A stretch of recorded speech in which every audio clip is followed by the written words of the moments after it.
they were kind of discouraging, like, oh, you don't know what you're talking about. And I was like, look, I eat tacos for a living. You can't tell me anything. So You got that right. You got that right.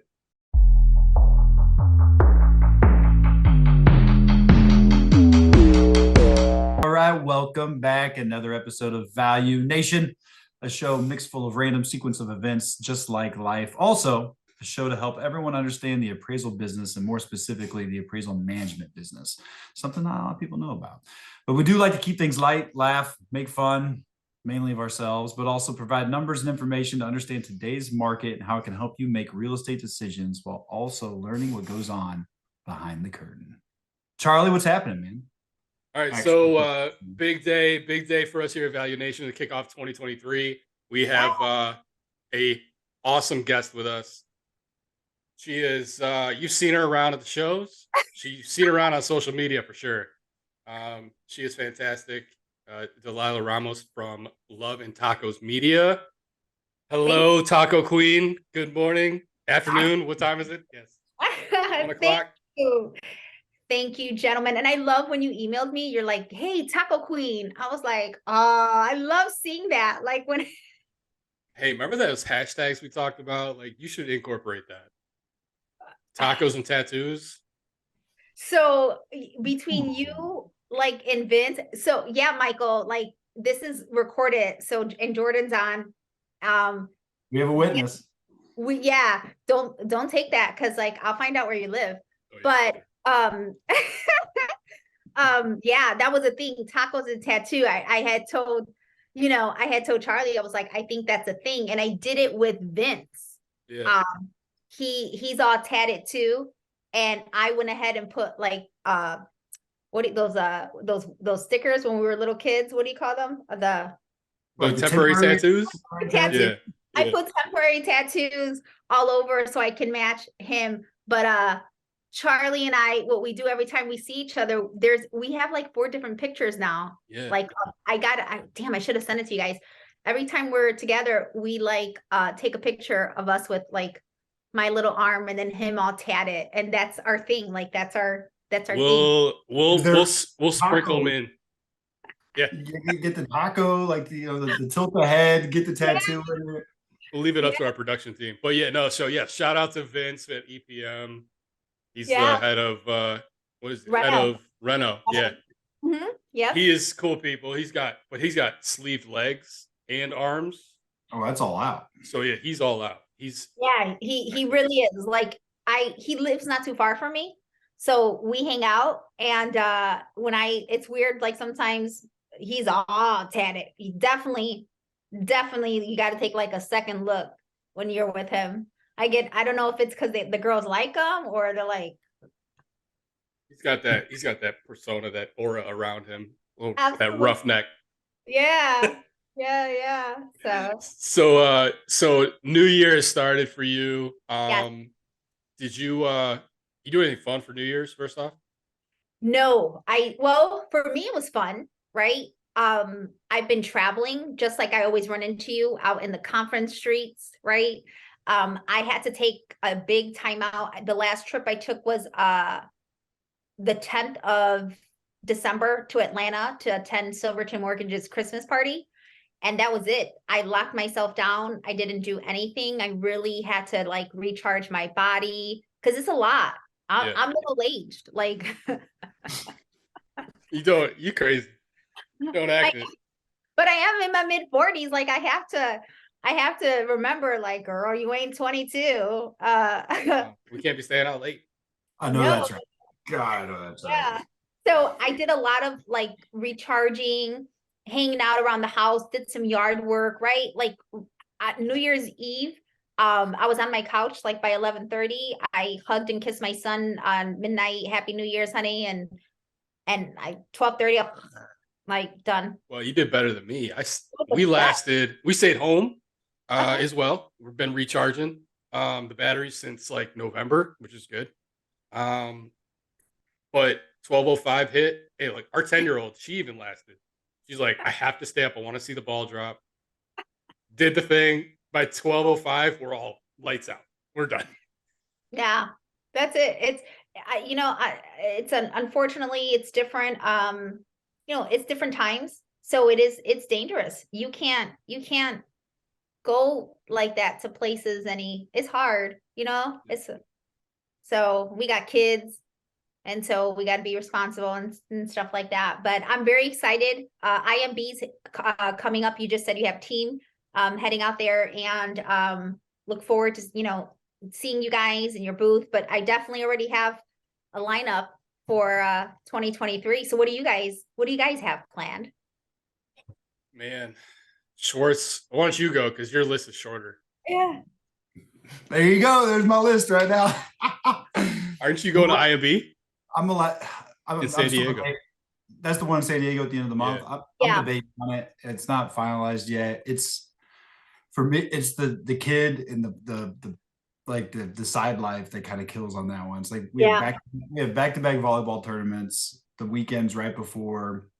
Like I would have to travel home on Sunday night from a volleyball tournament and then turn around and leave first thing Monday morning and be gone 3-4 days. Like it's kind of trying to figure out like if it's worth it, if I can make it work, if I can do it, and my body not shut down on me. Yeah, it is. So I don't know. And then I still call it Encompass, but now it's ICE or whatever. ICE technology in Vegas. Yeah. And it's, another thing is, I feel like people, as I talk, because I have so many conversations with different companies, and they're being very, very intentional with these conferences, where they're going super strategic about it. Some are eliminating certain conferences completely, and they've told me, and to cut cost. And then some are just being super strategic. They're maybe only sending one person. So it's not like back in the day, there used to be like a whole flock, right? You're right. Yeah, it's a lot of that for us too. Like we got the word from the top down, right? Let's be a little more picky, more or less, is the best way to put it, about where we're gonna go, where we're gonna spend the dollars. Probably see less booths out of us this year. So am I free to talk on your platform? Of course. Okay. So this is where my creativeness and my clients, what we're doing. Like here's a little nugget. So what people are doing, they're ditching the booths.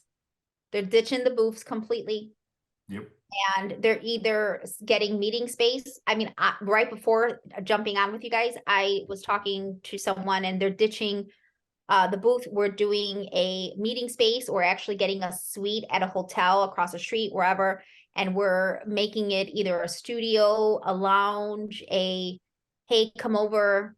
And that is something with my clients that I'm helping to create, and help them not only get connections, have meetings, but then also get really good, valuable content that they can use for the remainder of the year.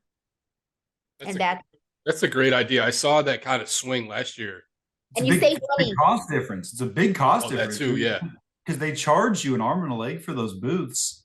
And if you think about the difference between, like you said, renting out a space across the street, like you're saving yourself easily half the money, easily half. Yeah.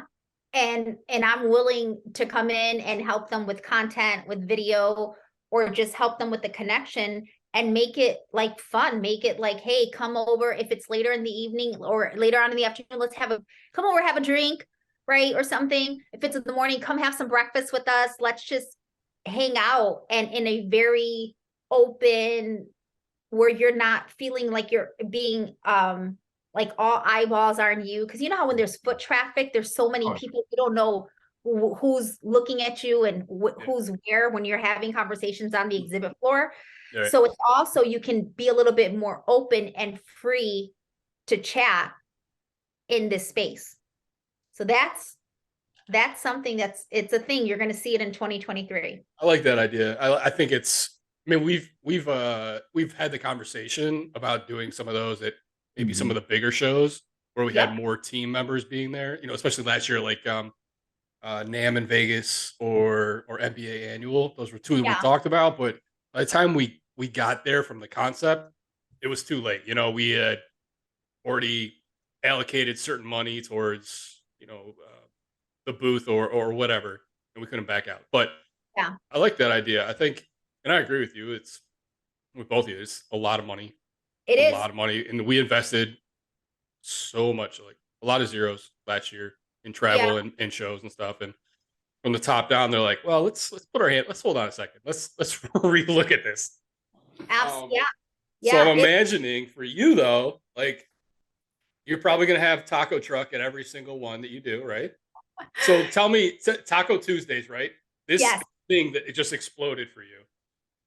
Now, It how did you come up with this? Besides the love for tacos, and I see the taco squishamallow in the back. You like him? I Yeah, love my him. daughter would kill for that. See, that's Yeah. the brand pillow. That's what she was It's a talking brand. about. Yeah, Brand. it's all branding. So I real quick, Taco Tuesday was created in late 2019. So I've been doing this for 3 years now. And I created it. I wanted to set myself apart. I already had a reputation within the industry at that time. I was in mortgage for about maybe 18 years or something like that. I'm in at 22 now, right? And so, but I wanted to set myself apart. My best friend is a realtor in the Chicagoland area. His name is Sean Cochran. He is the Cowboy Real Estate or the Cowboy Realtor. He's very well known, very heavy in TikTok and all that. And so I saw that he had started his brand strategy, and I saw the traction and the growth right away. And so I wanted to do something similar. And so he just told me, combine something that you're passionate about with mortgage. Do something that you really love with mortgage. And so I'm gonna be true to myself. I was like, bet, I'm gonna go take a shower and I'm gonna call you right back. Seriously, like this is how it went down. And it went down in my grandmother's place. She was still alive at that time in the projects of Chicago. So I can literally tell you like everything, right? And then took a shower, and in the shower, I came up with Taco Tuesday Talks with Dalila. And then I jumped out the shower, told Sean, like, this is what I'm going to do. And the next day, Tuesday, I did it. And that's it. No plan, no goals. I just executed it. No script, no nothing. I love that. Yeah. It's so raw. That's so cool. And it's great advice too, right? Because it's something that you love and you know. I mean, and I don't know about you, Mike, but I love tacos too. Like, it's a great idea. And you could talk about that all day long. Yeah. I mean, there's so many different types of tacos everywhere. Every city, there's a taco spot. Like, who doesn't? And tacos is one of those things where, like think about it. You go celebrate tacos, right? Girlfriend's night out, tacos and tequila, right? That's like every girl's night out, by the way. I mean, like, right? Like tacos and margaritas. No girl ever gets sick of tacos. They never get sick of anything. No, like you're going through relationship problems, tacos and white queso. Like, there's so many winning. The white queso, I kid you not, is like when we go somewhere for my daughter's all about fajitas. My wife, every single time we get Mexican food from wherever, it doesn't matter. It's like, have to have the queso. Yeah. Hey. Right out the jump. We just it's a queso and guac. Need it right now. But do you ever notice, like, there's certain, like, there's white queso, there's guac, there's salsa, like, depending on like the environment that you're in, like, you can't have it every time. Like, white queso is like you're celebrating or you're like going through something, right? Salsa is like the damn meeting, like the business meeting, right? Sure, yeah. Guac is maybe like church at a Sunday after church or something. And think about it. Go to a Mexican restaurant. Have you ever seen anybody sad at a Mexican restaurant? Never. No, never. It's the music. It's the music. It's the vibe, the food. I got a question about proper etiquette on eating. Espinaca, white cheese dip. I have this really weird habit where, like, when I first get the bowl, I like to soak a chip in there. Like to where it's soggy? Yeah, like on the side of the bowl where like half, 3/4 of the chip soaks, and then like I'll dive in for a little bit. And So like the chip is like half soggy, half crispy. It's like and it like absorbs the cheese. It's the best chip. It's the best chip. People have like their own strategic Oh yeah. little ritual how they eat their salsa or their tacos. Like it is, I'm telling you, like it's a thing, and you know, it's very hard not to not love that and then incorporate that with our industry. I mean, it's like such a winning combination. You've taken it and you've blown it up. I mean, you literally started tacos and media, right? So Yep. Love and Tacos. I'm sorry, Love and Tacos. It's okay. No, Love and Tacos. Yep, I did. You know, the last company I was with, they let me go back in March of last year. So I'm approaching on my own almost a year. But the company was formed back in 2020 in the middle of COVID. So the company's actually been around for over 2 years. And when they let me go, I was like, this is it. This is what I've been praying about. And I stepped out in faith, and it was scary, right? Like on my own, I'm a single mom. I have properties, like I have a lot of mortgages, you guys. Like I almost have like $1 million in mortgages. Okay. Hey, you need an appraisal? I got you.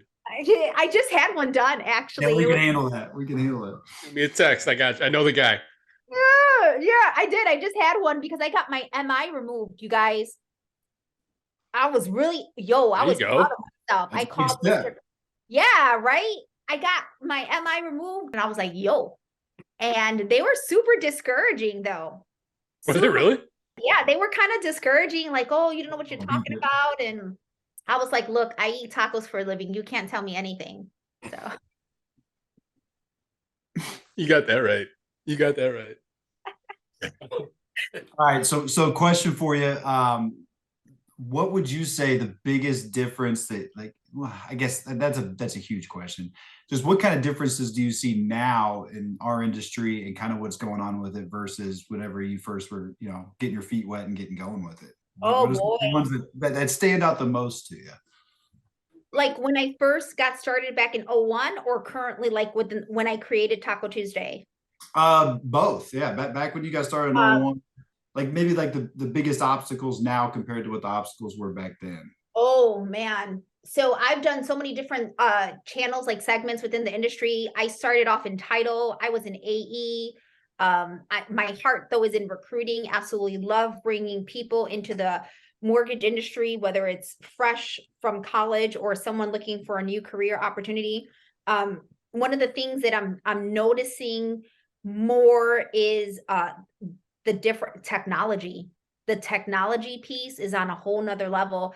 The way they are automating the whole origination process from the start to beginning versus when I started, I was still doing 1003s and pencil. Like I remember taking a 1003 with a pencil, or I mean, that's crazy, right? And that's not even you don't ever hear of anyone taking an application in a pencil. If you do, no, right? But technology is been changing, and I'm seeing that advance and grow. And then I also see it taking certain positions places, which kind of makes me a little sad, but it helps reduce the cost of originating a loan, because right now it is outrageously expensive and we have to cut that for the consumer. That's not fair. I'm a big advocate of that. I bought properties. I know right. how expensive that is. It shouldn't be like over $13,000 to originate a loan like that. That's ridiculous. We need to make sure we cut that expense. And you're a huge part. Like you guys are a big part. We're a small piece in the whole wheel. Chunk out of it. I mean, there's some other numbers on that disclosure that you might see. We might make or break it. I don't. It's one of those things. But appraisal is it's a big one, I mean, but that I'm seeing. And then of course how the home buyer is changing. So I'm also seeing the amount of women and single women purchasing their first properties or their second properties. I mean, single women is like the largest demographic of new homeowners. Is that so? And then, like that's awesome.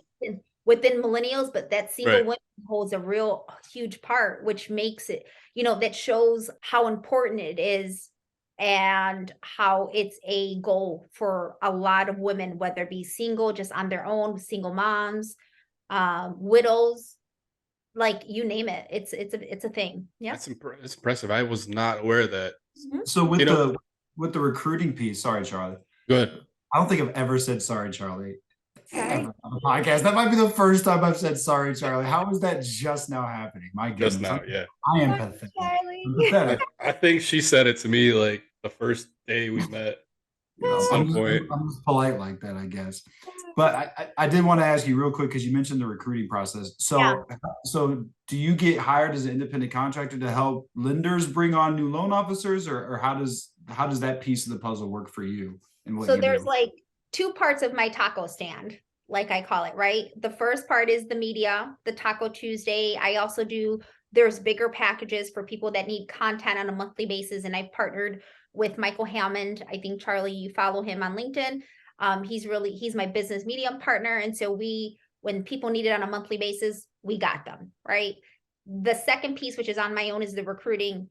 Everywhere I go, I organically recruit. It's just who I am. It's second nature. I don't mean to, it just happens, right?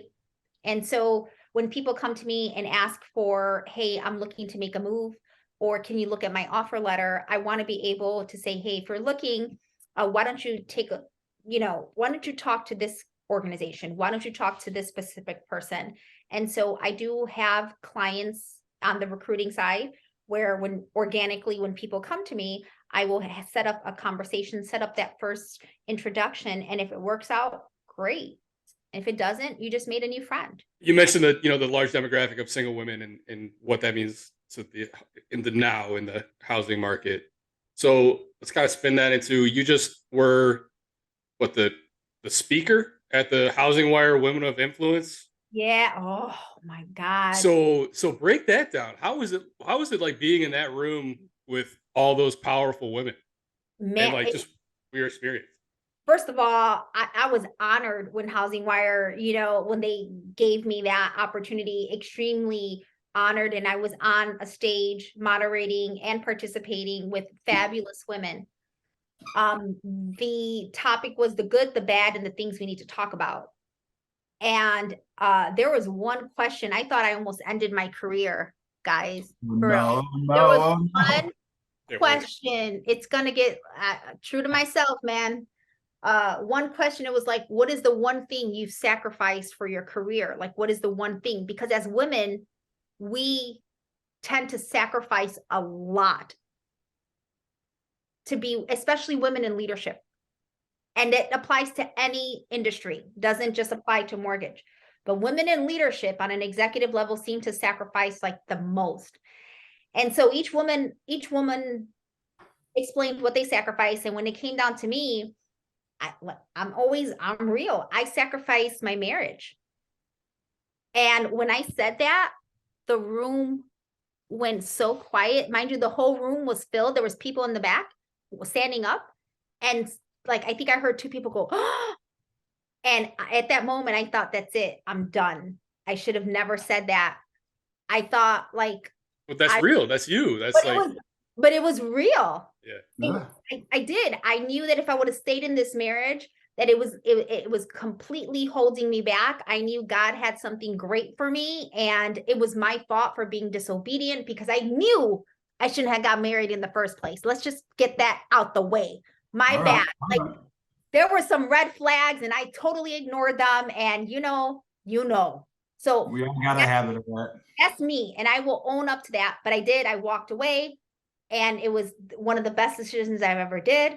And I thought I ended my career with that answer, but no, I had quite a few women reach out to me and telling me, kudos, the same thing. And now Housing Wire, we're having like conversations because they now want to do like a round 2 for their annual. Yeah. That's awesome. So you get the call back. Look at that. Yeah, but I thought, I was like, that's it. They're never going to invite me ever again. They're like, this chick.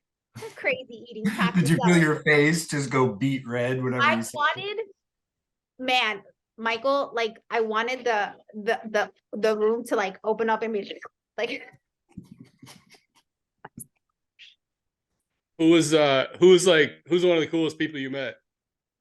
I saw the list. There's some impressive people on that list. At Housing Wire or Yeah. overall? No, I mean like from overall, I guess. So, I don't know, I got to like really hang out with Emmitt Smith and like Jesse Awuji from NASCAR, Emmitt Smith, the Hall of Famer football player. Like, I mean, that's pretty cool. Yeah. yeah, Okay. like he's okay. He's kind of a big I got to sit with Damon John, like, Oh, yeah. like yeah, like that's pretty cool, that was awesome. So I mean, that's pretty. All right. So what about one of the ladies that finished on the list? Anybody that you met that you're like, oh, I mean, this is an impressive person. I'm don't get me wrong; they're all impressive. They all have a great resume. somebody just kind of blew you away a little bit Yeah. when speaking with them? let's see, some ladies. It's so Susie Lindblom is one that's blown me away. Her and I are very close. She's a good woman. I don't know. Yeah, she has a great testimony, and between her, Tammy Richards, who she used to be with Loan Depot, but now she's on her own. There is women that have been in the industry, like they impress me and I love to be around them because I feel every single time I learn something. They've been in the industry as long as I've been alive, which is 43 years, and they're like the mortgage G's, right? Like the G stands for gangster. Yeah. OG. Gangster. The mortgage OGs. The mortgage OGs, Kim Hoffman is another one who she's another like OG. I told her that I think at MBA annual, we're sitting next together. I go, you're like a mortgage G. And she's like, what is that? And I told her, she's like, oh my God, I didn't know. Original gangster. The mortgage gangster. But it's women like that. I had Candor on. I had Sarah. I forgot her name. Was it Sarah Knuckle from Candor on? And she was she impressed me a lot because like her knowledge and how she broke it down was really impressive. And I love to hear women in tech when they know what they're talking about and how to make processes more seamless.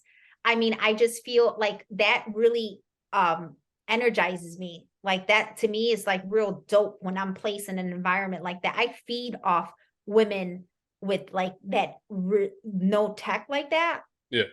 I like it. Yep. What's up? I mean, yeah, my wife always tells me like, and not with tech stuff, she's like, the world would be a lot better place if like women would just run it. Like, it'd be a lot better for you, for your quality of life. I'm like, yes, wife, I understand. It is I get it. Yeah, like when it's powerful. I mean, yeah, I can only imagine. But I'm good with dudes too. Like, I'm always I'm a boy mom. I only have boys. I've never raised a daughter, nothing like that. So I'm still, team boy. Couple girl dads here. Couple girl dads. Hashtag girl dad. That's right. Trevor, you have like how many? You have like just one. Oh, okay. Well, she's trying to put extras on you. What haven't you told us, Charlie? No. Well, I mean, don't get me wrong. Like we've talked about it. Like I would love to have more children. It's just right now, it's just not the place or not the time. Yeah, like it's super expensive too. Let's be real. Like I can't even if they can clothe themselves. There's no way we can go back. Like I can't go back to nothing like that. I'm old. Let's say my daughter turned 10 last summer. It's like, you're on your own. Go get a job. Yeah, you're fine. We're going to Target. We'll be back in like an hour. You'll be fine. Like, Yeah. I mean, you guys raise a valid point though. It's 2023 now. I mean, we need to lower the labor laws, the child labor laws. Like we need to lower that age now. Is it like 15? Like that needs to drop. Come on, everything else is changing. Let's lower that. Yeah. 11 Yeah. years old, get a job at the Right. grocery store. Like Yes. what did Mike Moore say? He was working at like 13 as a fry cook in his dad's McDonald's. Yeah, Like that's yeah, what I'm talking about. Like absolutely. early. Yeah. You know, and I have a super high expectation because I got my first job at like 15, 16. Check out, being real always. So I got my first job at Dairy Queen, was in Chicago. So I would go to school, Lane Tech High School in Chicago. And from there, I would go get my chemo because I was battling cancer during my high school years. So I would go get my chemo and then go work like 4 hours at Dairy Queen. So you can't. But wasn't So Dairy Queen only open like 2 months out of the year up there? So you got a no, little. it was open like a few. Like you're right, it did shut down, Yeah. but like it was. I would work like the weekends a lot or like at night because they were open till like 10.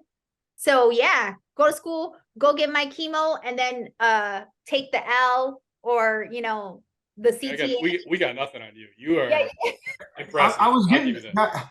I'm getting ready to say, like, how are you just gloss over something like that? Like, this woman is incredible. Like, No, you just glossed I'm not. over the I'm fact- not. I promise. Like, yeah, I told you she would impress you. And Like, you yeah. just literally just glossed over like it was nothing that you're 15 years old. Uh-huh. You're going to school. You go straight to chemo. You just slip that in there on us, and then you go from that to work. Like, I mean, seriously, you're amazing. Like, that's just incredible stuff. It's Yeah, man. That's why like my work ethic is like super high because I'm thinking to myself, like, yeah, like that's like yeah. You've seen the harder times of things. Yeah. yeah. Yeah. Yep. Sure. That's awesome. Do you miss Chicago ever? No, absolutely not. No.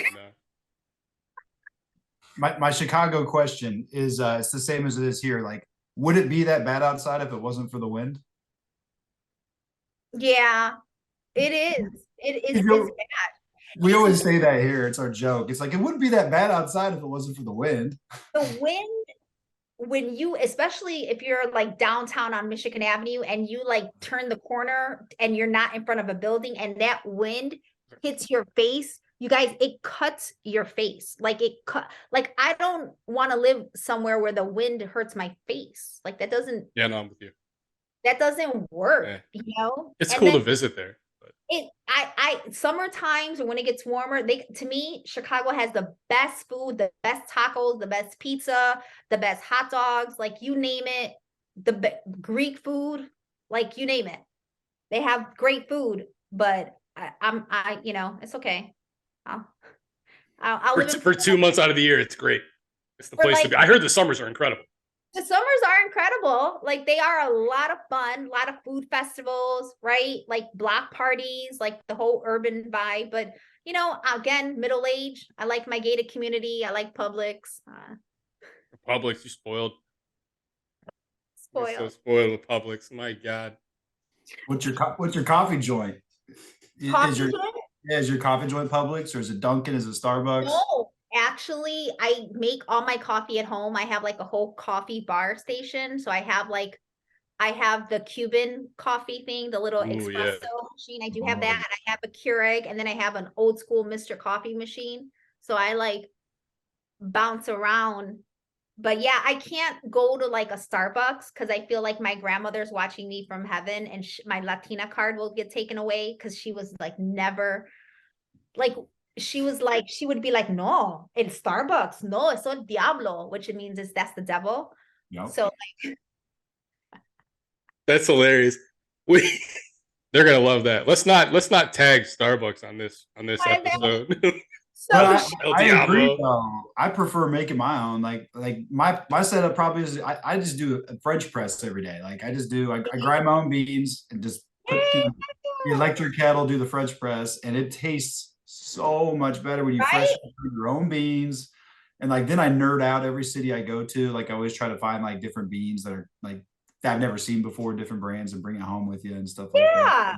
That stuff is like cool. it's a little hobby. It's a lot of work. It's a lot of work, guys. Don't get me wrong. I've got it's not that much work at all. I've got the grinder. I've got the French press. Got this freaking Keurig. But I buy cold brew coffee now. That's all I've been drinking for like 3 years. So Charlie, your Latino card is taken away. Oh Like, no! Wait, no! Hold on. I do like cold brew though. It is delicious. But you can yeah, make your own. You can make your own cold brew. Yeah, You you just can. So you I've just done keep it that. yourself in the fridge. Yeah, I don't there's know. just There's about like a hot cup of coffee, whether it be the Keurig, whether it be old school or café con leche, which is like Cuban yeah. coffee. And like I don't know. I, There's a spot near me called Colada, and yeah, there's colada. one in DC. You have them down there? Of course, like it's Yeah, Florida. There's a it's bunch. incredible. Like the cafe con leche, and then they'll do it with the coffee ice cubes as well. Oh, they will. Okay.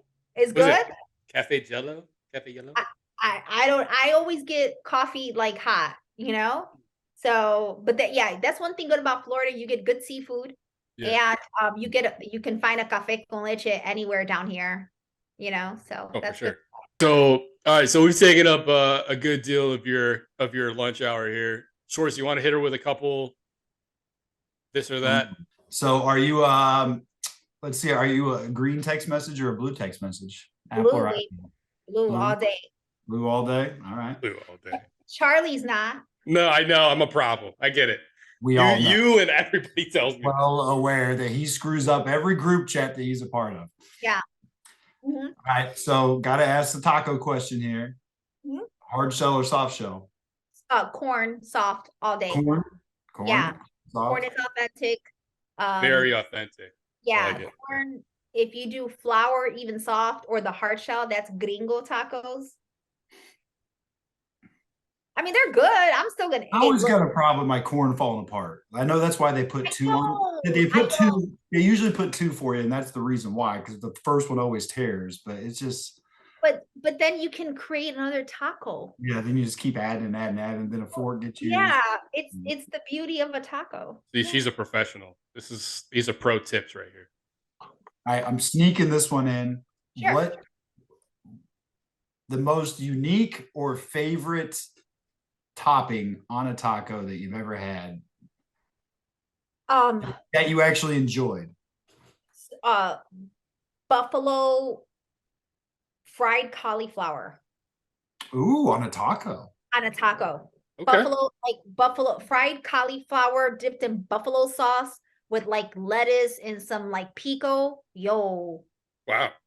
it was fire. I was like, I got that one. I don't know if it was Nashville at a place called Velvet Tacos. It's a chain because there's one in Atlanta. And I Okay. think it's called and they have like a buffalo fried cauliflower taco. Check that out. Yeah, it was good. All right, so you're in the middle of the state. So I'm wondering if you would prefer a pool or swimming in the ocean. Which one, pool or ocean? I prefer the ocean. You prefer swimming in the ocean? No, I live in the middle, but I am like 30 minutes from Cocoa, like 30. I can make it to Cape Canaveral, like Nassau. I live real close. I live closer to the east side. I'm on the east side of Orlando. I'm like the Jeffersons because I've come on Okay. up. And You're I'm in the awesome. east side. And yeah, so I prefer the ocean. Yes. All right. Goat basketball. Well, the Bulls, of course. It's hard, but I'm a Bulls fan. Jordan. All right, but Jordan or LeBron? Oh, MJ all day, the GOAT. You can't fight me. You can't even no. That's immediately no. I told you. I I warned you. I warned you when I gave you that question. Have I told you that I liked her? Have I told you that I liked her? Yeah, I'm on yeah. your No, side. for sure. No, we totally agree Cleveland with guy you. over here. I just said, hey, listen, she's from Chicago. She's gonna bring some fire when you ask this question. Yeah, like I've seen MJ play in the 90s. I was there. I was alive for the 6 championships in the 90s, all in Chicago. Got to witness some games, go to the United Center, I all was that. gonna ask, did you go to any like the trophy celebrations at Millennial Park? Yes, I did. I think I went to 2 of them out of the 6. For one of them, I remember for one of them seeing it on the roof of the hospital because I was sick. So, but it was down, it wasn't off the roof of the hospital, wasn't that far. So you got to see the fireworks and like Grant Park and everything like that. But yeah, you have to, the people that say LeBron is because they've never lived in the era of the actual, 90s Agreed. b-ball. Yeah. Like it's a whole different style. I see why they say LeBron, but no, when you see this man play, and if you were ever at the United Center in the 90s, it's a game changer. As a matter of fact, The Last Dance is always on rotation. Anytime I need some encouragement, apart from prayer and reading my Bible, I put that sucker on and I get pumped. I'm like, Oh, yeah. All right. So I think so. Do you prefer the deep dish crust over any Chicago style deep dish stuffed pizza, whatever you want to call it? What's your favorite? I know that Chicago's known for deep dish and it's good. Don't misunderstand me, but I think true Chicagoans would prefer the thin crust, like tavern style, where it's like cut in squares. We call it like the tavern style. So it's a circle. We cut it in squares, not slices like New York. We don't fold our pizzas. We don't do none of that. I fold every piece of pizza. Nah, man, no. Like You talking about like the little rectangles? yeah, no, like Okay. little You get the squares. corner pieces. You get the four Yeah. corner pieces. That little Yeah, crust. Absolutely. Awesome. You got any more for her? That's it on the questions. The hard hitters are done. The hard hitters. I mean, that's where we make our money. That's right. Awesome. Hey, you have been fantastic. Thank you so much for your time. Absolutely. It'll be good stuff. And keep going, you guys. Keep doing this. It's important, especially from appraisal. You don't see too much appraisal out there, Right. like information, especially to the consumer. Make sure you get it out there because knowledge is power and knowing is half the battle. G.I. Joe. Amen, sister. Thank you. Enjoy the rest of your day. Thank you so much. You're welcome. My pleasure. I'll see Bye. you soon. Bye. All right, man. Well, I think that'll about do it for us today, right? Fantastic segment with a. I'm done. You're done? Cashed in? Like my brain is fried. You got this. I'm leaving. We gave the people what they want. They got a little bit of us. Started the year off with a special guest. Amazing guest, by the way. It's awesome. Yeah. So make sure you go out, like, subscribe on YouTube. You'll get a chance to see Michael's fantastic hair today. As well as yeah, absolutely. Proud of you. You also find us on Facebook, IG, TikTok, and of course, wherever you are streaming this fantastic podcast. Value Nation with no E. Value Nation. Value Nation podcast. No E. Go tell a friend. Thanks. Come on, like and subscribe.